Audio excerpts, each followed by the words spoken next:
15 अगस्त 1947 देश का पहला स्वतंत्रता दिवस। उस शाम दिल्ली के प्रिंसेस पार्क में ब्रिटिश का झंडा उतारकर तिरंगा फहराया जाना था। तब वहां 30,000 लोगों के इकट्ठा होने का अनुमान लगाया गया था, लेकिन हकीकत में 5 लाख लोगों का सैलाब उमड़ पड़ा। खुद जवाहरलाल नेहरू और लॉर्ड माउंटबेटन को समझ नहीं आ रहा था कि मंच तक जाए कैसे। पंडित नेहरू को लोगों के कंधों पर चढ़कर मंच तक पहुंचाने की जद्दोजहद करनी पड़ी और लॉर्ड माउंटबेटन तो अपनी बग्गी के बाहर से ही नहीं निकल पाए। लॉर्ड माउंटबेटन की बेटी पामेला कहती हैं कि जब मैं वहां पहुंची तो पंडित नेहरू ने मुझे चिल्लाते हुए कहा कि तुम लोगों के सिर और कंधों पर पैर रखते हुए मंच पर आ जाओ, वो बिल्कुल बुरा नहीं मानेंगे। तो मैंने कहा, मैंने ऊंची एड़ी वाली सैंडल पहनी है जो लोगों को चुभ सकती है। तब नेहरू फिर बोले, तो सैंडल को हाथ में लो और आगे बढ़ो। ये कहते हुए नेहरू भी लोगों के ऊपर से होते हुए मंच पर पहुंचे और फिर उन्हें देखते हुए मैंने भी अपनी सैंडल उतारकर हाथों में लिया और इंसानों के सरों पर कालीन की तरह पैर रखते हुए पहुंची, जहां मैं सरदार पटेल की बेटी मणिबेन पटेल के साथ जाकर खड़ी हो गई। उधर माउंटबेटन की बग्गी लोगों के सैलाबों के बीच इतनी बुरी तरह से फंस गई थी कि वो उसमें से उतरने की सोच भी नहीं सकते थे। इसलिए उन्होंने पंडित नेहरू की तरफ देखते हुए चिल्लाकर कहा, लेट्स होस्ट दी फ्लैग, यानी चलिए झंडा फहराइए।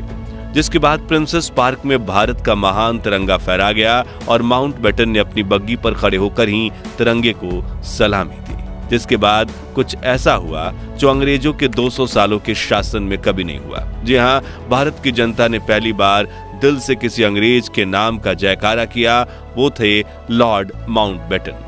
हर तरफ एक ही नारा गूंज रहा था, माउंटबेटन की जय, पंडित माउंटबेटन की जय। उस दिन माउंटबेटन को वो सौभाग्य प्राप्त हुआ जो किसी अंग्रेज को नहीं हुआ था और उनकी आंखें खुशी से भर आईं।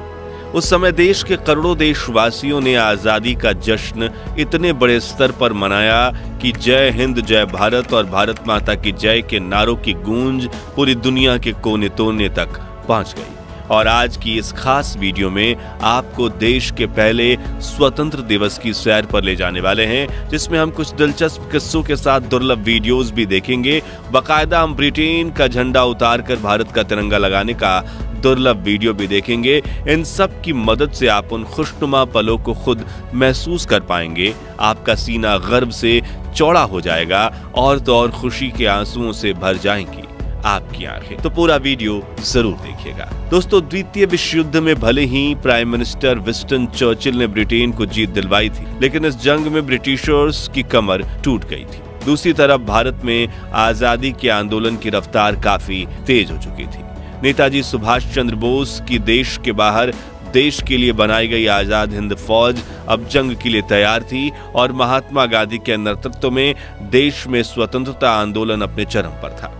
जो देख ब्रिटिशर्स ये समझ चुके थे कि अब अगर हम भारत को आजादी नहीं देंगे तो वो हमें बेइज्जत करके देश से बाहर खदेड़ फेंकेंगे। ऐसे में नए प्राइम मिनिस्टर रिचर्ड एटली ने 20 फरवरी 1947 को ब्रिटेन की हाउस ऑफ कॉमन्स में घोषणा करते हुए कहा कि हम 30 जून 1948 तक भारत को पूरी तरह से आजाद कर देंगे। लेकिन समय बीतने के साथ कुछ ऐसा हुआ कि भारत को आजाद करने की तारीख नजदीक आ गई। दरअसल भारत को आजाद करने की जिम्मेदारी देश के आखिरी वायसराय लुईस माउंटबेटन को दी गई थी, जो शुरुआत में इस काम में साल भर का समय लेने वाले थे, लेकिन देश की स्थिति अब नियंत्रण से बाहर होने लगी थी।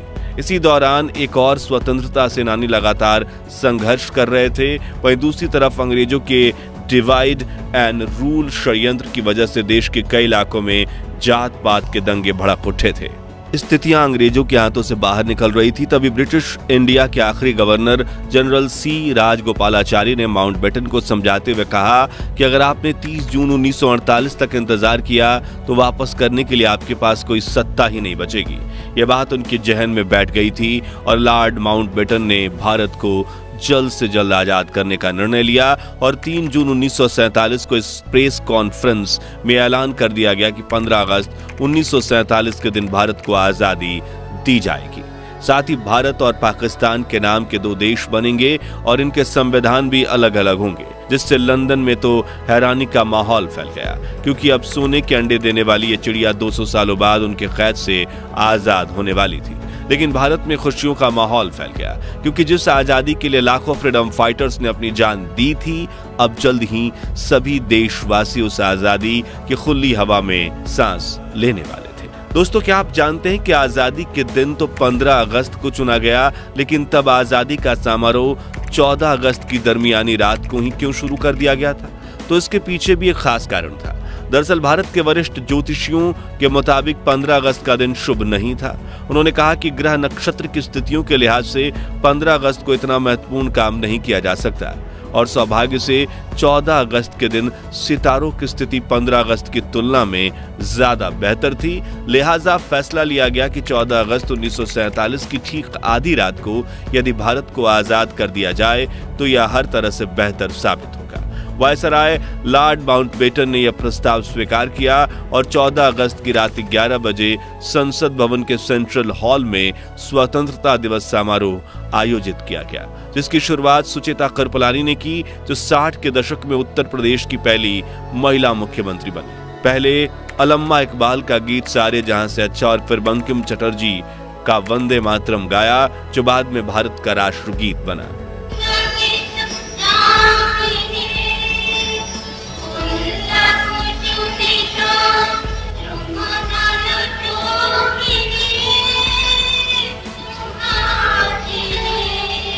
ठीक 11:55 पर आजाद भारत के पहले प्रधानमंत्री जवाहरलाल नेहरू ने अपना प्रसिद्ध भाषण ट्रस्ट विद डेस्टिनी यानी कि नियति से मिलन शुरू करते हुए कहा, बहुत साल पहले हमने अपनी नियति से वादा किया था और अब वो समय आ गया है जब हम अपनी प्रतिज्ञा को पूरा करेंगे। पूरी तरह से या पूरी तरह से तो नहीं, लेकिन बहुत हद तक। आधी रात के समय जब दुनिया सो रही होगी, भारत जीवन और स्वतंत्रता के लिए जागेगा, आगे उन्होंने कहा। अच्छा है कि इस वक्त खास तौर से इस बात को याद रखें, इस आजादी के दरवाजे पर जब हम खड़े हैं, कि हिंदुस्तान किसी एक फिरके का मुल्क नहीं है, एक मजहब वालों का नहीं है, बल्कि बहुत सारे बहुत किस्म के बहुत धर्म और मजहबों का है। फिर घड़ी में जैसे ही रात के 12 बजे तो एक साथ कई शंख बजने लगे। वहां मौजूद लोगों की आंखों से आंसू बह निकले। महात्मा गांधी और सुभाष चंद्र बोस की जय के नारे से सेंट्रल हॉल गूंज गया। राष्ट्रपति सुभाष चंद्र बोस का 51 बैलों का रथ चंद्रबाबू की पापा देखिए, राष्ट्रपति सुभाष चंद्र बोस का 51 बैलों के रथ का तवारीखी जुलूस इतिहासगत। महात्मा गांधी की जय, महात्मा गांधी की जय, पंडित जवाहरलाल नेहरू की जय, पंडित जवाहरलाल नेहरू की जय। जिसके बाद आजादी के लिए शहीद हुए स्वातंत्र्य के सेनानियों की याद में 2 मिनट का मौन भी रखा गया। आजादी के शहीदों यानी आजादी की जंग में जान कुर्बान करने वाले बहादुरों की याद में 2 मिनट की खामोशी। वहीं बाहर तेज हवा के साथ बारिश में भी हजारों भारतीय इस क्षण का इंतजार कर रहे थे। जैसे ही नेहरू संसद भवन से बाहर निकले, मानो हर कोई उन्हें घेर लेना चाहता था। वरिष्ठ पत्रकार खुशवंत सिंह बताते हैं, हम सब रो रहे थे, एक दूसरे की भावनाओं में बह गए थे और आसपास में अनजान लोग भी खुशी से एक दूसरे को गले लगा रहे थे। कुछ समय बाद जवाहरलाल नेहरू और राजेंद्र प्रसाद लॉर्ड माउंटबेटन को औपचारिक रूप से भारत के पहले गवर्नर जनरल बनाने का न्योता देने पहुंचे। माउंटबेटन ने उनका अनुरोध तहे दिल से स्वीकार किया। उन्होंने पोर्ट वाइन की एक बोतल निकाली और अपने हाथों से अपने मेहमानों को वो शराब परोस दी। फिर अपना ग्लास भरकर उन्होंने अपना हाथ ऊंचा किया, बोले टू इंडिया। जिसके बाद पंडित नेहरू ने उन्हें एक लिफाफा देते हुए कहा, इसमें उन मंत्रियों के नाम है जिन्हें कल शपथ दिलाई जाएगी। पंडित नेहरू के जाने के बाद जब माउंटबेटन ने यह लिफाफा खोला तो उनकी हंसी छूट गई, क्योंकि वो खाली था। पंडित जी आजादी के दिन इतने खुश थे कि वो उस लिफाफे में मंत्रियों के नाम वाला कागज ही रखना भूल गए थे। उस रात दिल्ली की सड़कों का वर्णन करते हुए एक अमेरिकन पत्रकार ने लिखा कि सड़कों पर लोग खुशी से चिल्ला रहे थे। हिंदू, मुसलमान और सिख सभी आजादी का जश्न मना रहे थे। ऐसा लग रहा था कि नए साल की पहली शाम का न्यूयॉर्क के टाइम स्क्वायर का नजारा। मित्रों, आजादी का यह समारोह सिर्फ दिल्ली तक सीमित नहीं था, बल्कि देश के हर कोने में स्वतंत्रता दिवस का जश्न मनाया जा रहा था। जैसे सपनों के शहर मुंबई में शहर के मेयर ने ताज जैसे खूबसूरत होटल में रात्रि भोज का आयोजन किया। हिंदुओं के धार्मिक शहर बनारस में एक मुसलमान द्वारा राष्ट्रीय झंडा फहराया गया, तो वहीं उत्तर पूर्व के पहाड़ी शहर शिलोंग में गवर्नर ने एक समारोह की अध्यक्षता में 4 जवानों द्वारा राष्ट्रीय झंडा फहराया गया। इन नौजवानों में हिंदू, मुसलमान और लड़के लड़कियां 2 जोड़ों में थे। यहाँ दिल्ली में आजादी का जश्न मनाकर कुछ लोग अपने घर चले गए, तो कुछ वहीं संसद भवन के पास हरे लॉन में और फुटपाथ पर सो गए। 15 अगस्त की सुबह 8:30 बजे लॉर्ड माउंटबेटन ने जवाहरलाल नेहरू को स्वतंत्र भारत के प्रथम प्रधानमंत्री के रूप में शपथ दिलाई। आइए इस ऐतिहासिक क्षण की दुर्लभ वीडियो देखते हैं। और हमारे सब प्रधानों के सामने फेडरल कोर्ट के चीफ जस्टिस न्यायमूर्ति श्री हरिलाल कन्या के हाथों देश सेवा की शपथ लेते हैं। इसी तरह गवर्नर जनरल के हाथों अपनी नई हुकूमत के मुख्य प्रधान पंडित नेहरू और दूसरे प्रधान देश सेवा की शपथ ले रहे हैं। बाहर खड़े हुए लोगों का जोश खरोश बढ़ रहा है, इस इंतजार में बेताब हैं कि कब नेताओं के दर्शन हों। आप हैं स्वतंत्र भारत के पहले प्रधान। अगले दिन दिल्ली की सड़कों पर लाखों लोगों का सैलाब उमड़ पड़ा। सड़कें लोगों से इतनी खचाखच भरी हुई थी कि गाड़ी छोड़िए साइकिल पर भी सफर करना मुमकिन नहीं था। शाम 5 बजे इंडिया गेट के पास प्रिंसेस पार्क में माउंटबेटन को भारत का तिरंगा झंडा फहराना था और ये अनुमान लगाया गया था करीब 30,000 लोग आएंगे, लेकिन लोगों की भीड़ बढ़ती गई और पूरे इलाके में 5 लाख लोग इकट्ठा हो गए। इतनी भीड़ भारत के इतिहास में कुंभ स्नान के सिवाय किसी भी अवसर पर एकत्रित नहीं हुई थी।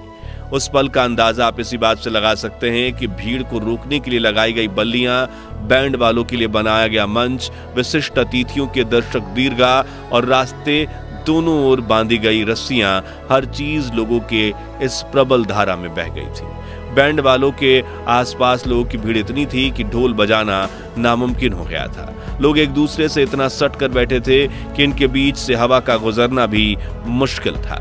इंग्लिश राइटर डोमिनिक लैपियर और लैरी कॉलिंस ने अपनी किताब फ्रीडम एट मिडनाइट में लिखा था कि उस भीड़ में हजारों ऐसी औरतें भी थीं जो अपने दूध पीते बच्चों को सीने से लगाए हुई थी, इस डर से कि कहीं उनके बच्चे बढ़ती हुई भीड़ में पिचक न जाए। जब उन्हें भीड़ का धक्का लगता था, वो अपने बच्चों को उन्हें रबड़ की गेंद की तरह हवा में उछाल देती और जब वो नीचे गिरता तो उन्हें पकड़कर फिर से उछाल देती। एक क्षण में हवा में इस तरह कई बच्चे उछाल दिए गए। मंच पर खड़ी लॉर्ड माउंटबेटन की 17 साल की बेटी पामेला की आंखें आश्चर्य से फटी की फटी रह गईं। वो सोचने लगी, हे भगवान, यहाँ तो बच्चों की बारिश हो रही है। प्रिंसेस पार्क में भारत के तिरंगे को लहराता देखने का सौभाग्य जिस भी भारतीयों को प्राप्त हुआ, उनका जीवन धन्य हो गया, क्योंकि 200 सालों की कड़ी तपस्या के बाद जब आजादी का तिरंगा फहराया गया, तब अचानक से तेज हवाएं चलने लगी और तिरंगे के ठीक पीछे एक इंद्रधनुष उभर आया, मानो प्रकृति भी भारत की आजादी का जश्न मना रही हो। ऐसा ही माहौल पूरे देश में था।